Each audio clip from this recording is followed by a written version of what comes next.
A very refreshing good morning to all my dear students. This is Manisha, your bio teacher. Today we are going to discuss about another topic which is electrocardiograph.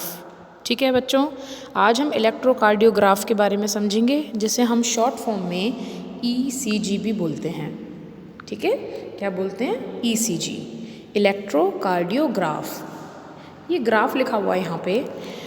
तो बेटा graph तो आप जानते हो, graphical representation देना किसी भी चीज़ को। तो एक्चुअली जो ये इलेक्ट्रोकार्डियोग्राफ है ये हमारी हार्ट की पूरी वर्किंग को, पूरी कार्डियक साइकिल को ग्राफिकल फॉर्म में रिप्रेजेंट करता है। कैसे रिप्रेजेंट करता है उसको समझने से पहले एक छोटी सी बात आप देखो कि कई बार क्या होता है कि हम कोई टीवी प्रोग्राम अगर देख रहे हैं और हम देखते हैं उसमें किसी हॉस्पिटल के सीन को, तो आप क्या देखते हो कि एक पेशेंट है और उसको एक मॉनिटरिंग मशीन पर रखा हुआ है।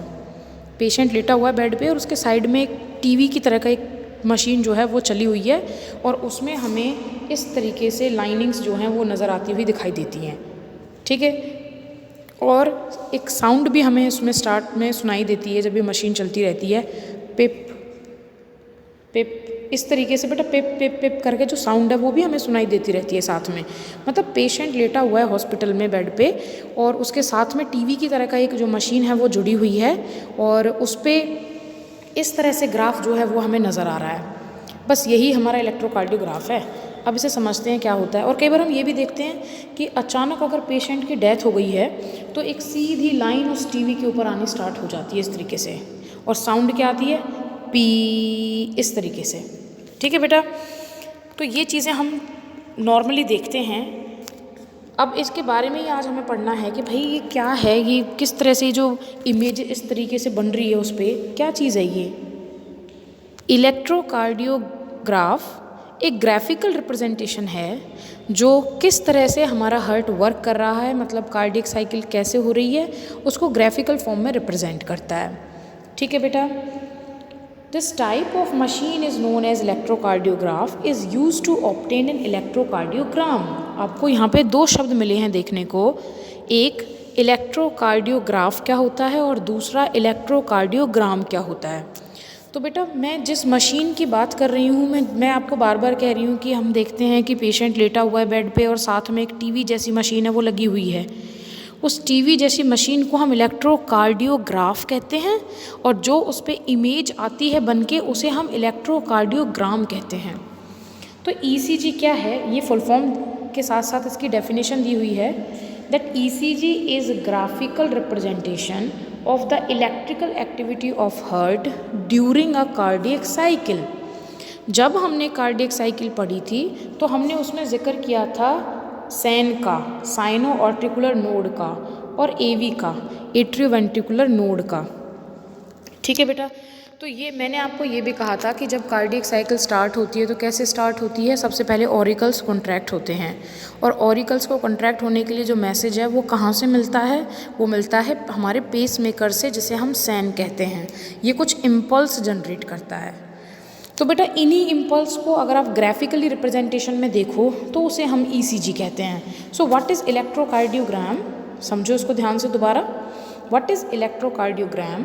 Electrocardiogram is graphical representation of the electrical activity of the heart during cardiac cycle.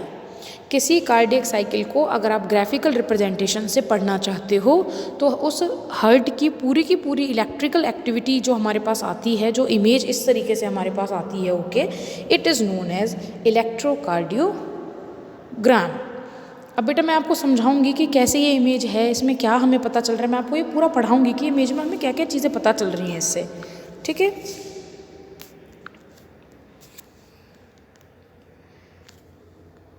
ये देखो यहाँ पे हमें एक डायग्रामेटिक रिप्रेजेंटेशन दिया हुआ है। See here is diagrammatic representation. ये किसका रिप्रेजेंटेशन बेटा? ECG का। जब आप ये एक ना नॉर्मल जो हेल्दी पर्सन है उसका ECG हमें दिखाया हुआ है यहाँ पे। आप यहाँ पे देखोगे बेटा हमें वेव्स नज़र आ रही हैं। कुछ वेव्स हमें लाइन के ऊपर नज़र आ रही हैं, कुछ वेव्स हमें लाइन के नीचे नज़र आ रही हैं। जैसे मैं बात करूँ यहाँ पे PR, ठीक है, और T, ये PR और T ये पॉजिटिव वेव्स होती हैं जो हमें एक्सिस के ऊपर नज़र आती हैं। और आपको नज़र आ रहा होगा यहाँ पे Q और S, ये नेगेटिव वेव्स हैं जो हमें नीचे नज़र आती हैं लाइन ऑफ एक्सिस के। ओके, तो in a diagrammatic representation of a standard ECG what you have to show, you have to see that the waves which are above the line means P, R and T are the positive waves, और जो नीचे हैं Q and S these are the negative waves। ठीक है बेटा, अब ये हमें क्या रिप्रेजेंट करता है उसे समझते हैं हम ध्यान से।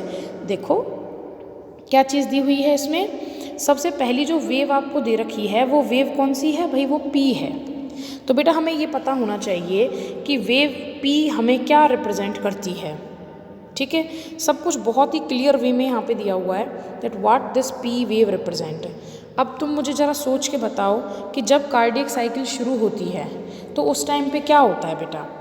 जब कार्डियक साइकिल शुरू होती है तो सबसे पहले ऑरिकल्स जो हैं, मतलब दोनों के दोनों atria, upper chamber of heart, वो कॉन्ट्रैक्ट होते हैं, वही यहाँ पे होगा। तो द P वेव, ये लाइन बहुत इंपॉर्टेंट है, the P wave represent the electrical excitation of auricles. Already हमारे हार्ट जो है वो पोलराइज होता है, हार्ट की जो मेम्ब्रेन है वो पोलराइज होती है, और जैसे ही हमारे हार्ट को मैसेज मिलता है ऐसे नोड से तो वो डीपोलराइज हो जाता है। तो बेटा सबसे पहले कार्डियक साइकिल में जो हमारे P वेव है वो रिप्रेजेंट क्या करती है, हमें डीपोलराइजेशन ऑफ ऑरिकल्स। ठीक है, मतलब कॉन्ट्रैक्शन ऑफ ऑरिकल्स। उसके बाद इसमें इस P वेव के बाद बेटा यहाँ पे Q है और फिर यहाँ पे R है और नीचे S है। तो ये Q, R और S, अब हम ये P वेव हो गई हमारी। अब P वेव के बाद जो ये QRS कॉम्प्लेक्स बन रहा है ये क्या रिप्रेजेंट करता है, अब इसे समझ लेते हैं हम।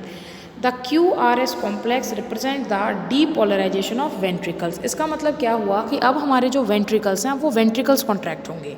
सबसे पहले क्या चीज़ कॉन्ट्रैक्ट हुई थी, ऑरिकल्स कॉन्ट्रैक्ट हुई थी, उसको किसने रिप्रेजेंट किया था ग्राफ में, P वेव ने। उसके बाद QRS किसको रिप्रेजेंट करता है, depolarization of ventricles, means contraction of ventricles. Okay बेटा, अब तुम्हें पता है अच्छे से, जब ऑरिकल कॉन्ट्रैक्ट हो जाते हैं, वेंट्रिकल कॉन्ट्रैक्ट हो जाते हैं, उसके बाद क्या आता है हमारा, जॉइंट डायस्टोल आता है। अब उसको भी पढ़ेंगे ध्यान से। The T wave represent the return of ventricle from excited state to normal state. T wave हमें ये रिप्रेजेंट करती है कि जो वेंट्रिकल अभी अभी कॉन्ट्रैक्ट हुए थे अब वो रिलैक्स स्टेज में आ जाएंगे दोबारा से। जब वेंट्रिकल कॉन्ट्रैक्ट होते हैं तो हम कौन सा वर्ड यूज़ करते हैं, डीपोलराइजेशन। ठीक है, और जब वो वापस से अपने उसी जगह में आ जाएंगे तो हम वर्ड कौन सा यूज़ करेंगे, रीपोलराइजेशन। देखो बेटा, जब हार्ट काम कर रहा था स्टार्टिंग में, बिल्कुल वो कार्डियक साइकिल जब शुरू नहीं हुई थी उस टाइम पे वो क्या था, पोलराइज था। जैसे ही मैसेज मिला वो डीपोलराइज हो गया, और जैसे ही मैसेज मिलने के बाद अपना काम ख़त्म करने के बाद वो दोबारा जब रिलैक्स में आएगा तो फिर वो रीपोलराइज हो जाएगा, दोबारा से पोलराइज हो जाएगा उसी स्टेट में जिसमें वो पहले था। ठीक है, अब एक ECG के अंदर जैसे मैंने बनाया है भाई, ये P वेव, ये Q वेव, ये R और ये S। ठीक है, तो ये Q, R और S, एक कार्डियक साइकिल में एक QRS बनता है। ओके, एक कार्डियक साइकिल का मतलब है एक हार्ट बीट, एक हार्ट बीट में एक QRS बनता है। तो किसी भी पेशेंट के QRS नंबर को काउंट करके डॉक्टर काउंट कर लेता है उसकी हार्ट बीट को, उसकी कार्डियक साइकिल को। ठीक है, obviously by counting the number of QRS complex that occur in a given time period, one can determine the heartbeat rate of an individual.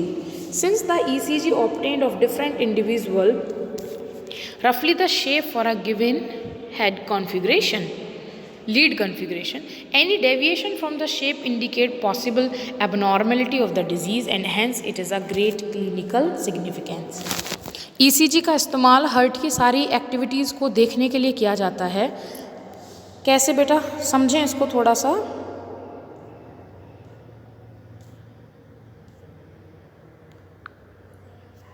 ये देखिए आप यहाँ पे, अगर मान लो ये किसी पेशेंट की ECG है, हमें पता चल रहा है बिल्कुल नॉर्मल है ये, लेकिन अगर हमें इसमें कोई डेविएशन नज़र आती है, जैसे मान लो अगर P वेव की अगर हम बात करें तो ये P वेव हमें ऐसे ज़्यादा लॉन्ग नज़र आ रही है। ठीक है, ये इस शेप से ज़्यादा लॉन्ग अगर हमें नज़र आई तो हमें पता चल जाएगा देख के ECG को कि प्रॉब्लम कुछ ना कुछ उस पेशेंट के ऑरिकल से रिलेटेड है। ठीक है बेटा, और ये QRS कॉम्प्लेक्स हमें डेविएट नज़र आ रहा है तो पता चल जाएगा भाई प्रॉब्लम पेशेंट के वेंट्रिकल्स को लेके है। या हमें ये T वेव में कोई फ्लैक्चुएशन नज़र आती है तो हमें पता चल जाएगा कि जो प्रॉब्लम है वो वेंट्रिकल्स के रिलैक्सेशन को लेके है। इसीलिए किसी भी पेशेंट का ECG तब किया जाता है जब हम उसकी कार्डियक एक्टिविटी जाननी हो। कोई भी टॉपिक आपको बेटा कोई भी पॉइंट इसमें से आपको समझ नहीं आया हो तो मुझे लिख के आप अभी भेज देना, ठीक है। ढंग से सुनना है, वीडियो को समझने की कोशिश करनी है। कोई भी चीज़ समझ में नहीं आती है मुझसे आप पर्सनली जो है मैसेज करके पूछ सकते हो।